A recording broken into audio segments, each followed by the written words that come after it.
जिसने मन को जीत लिया है उसने पहले ही परमात्मा को प्राप्त कर लिया है, क्योंकि उसने शांति प्राप्त कर ली है। ऐसे मनुष्य के लिए सुख दुख, सर्दी गर्मी और मान अपमान एक से है। जो दान कर्तव्य समझकर बिना किसी संकोच के किसी जरूरतमंद व्यक्ति को दिया जाए वो सात्विक माना जाता है। ईश्वर, ब्राह्मणों, गुरु, माता पिता जैसे गुरुजनों की पूजा करना तथा पवित्रता, सरलता, ब्रह्मचर्य और अहिंसा ही शारीरिक तपस्या है।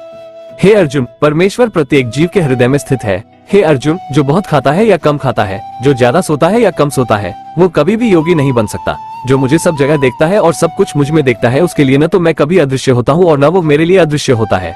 मैं हर जीव के हृदय में परमात्मा स्वरूप स्थित हूँ। जैसे ही कोई किसी देवता की पूजा करने की इच्छा करता है, मैं उसकी श्रद्धा को स्थिर करता हूँ, जिससे वो उसी विशेष देवता की भक्ति कर सके।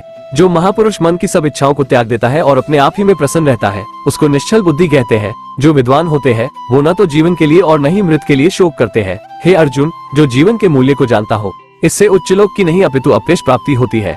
जीवन ना तो भविष्य में है ना अतीत में, जीवन तो इस क्षण में है। जिस प्रकार मनुष्य पुराने कपड़ों को त्याग कर नए कपड़े धारण करता है, उसी प्रकार आत्मा पुराने तथा व्यर्थ के शरीरों को त्याग कर नया भौतिक शरीर धारण करता है। फल की लालसा छोड़कर कर्म करने वाला पुरुष ही अपने जीवन को सफल बनाता है। जो मनुष्य कर्म में अकर्म और अकर्म में कर्म देखता है, वो सभी मनुष्यों में बुद्धिमान है और सब प्रकार के कर्मों में प्रवृत्त रहकर भी दिव्य स्थिति में रहता है। अपने अपने कर्म के गुणों का पालन करते हुए प्रत्येक व्यक्ति सिद्ध हो सकता है। हे अर्जुन, जो बुद्धि धर्म तथा अधर्म, करणीय तथा अकरणीय कर्म में भेद नहीं कर पाती, वो राजा के योग्य है। जिसने जन्म लिया है उसकी मृत्यु निश्चित है और मृत्यु के पश्चात पुनर्जन्म भी निश्चित है। पार्थ, जिस भाव से सारे लोग मेरी शरण ग्रहण करते हैं, उसी के अनुरूप मैं उन्हें फल देता हूँ। जो लोग निरंतर भाव से मेरी पूजा करते हैं, उनकी जो आवश्यकताएं होती है उन्हें मैं पूरा करता हूँ और जो कुछ उनके पास है उसकी रक्षा करता हूँ। अगर कोई प्रेम और भक्ति के साथ मुझे पत्र, फूल, फल या जल प्रदान करता है तो मैं उसे स्वीकार करता हूँ।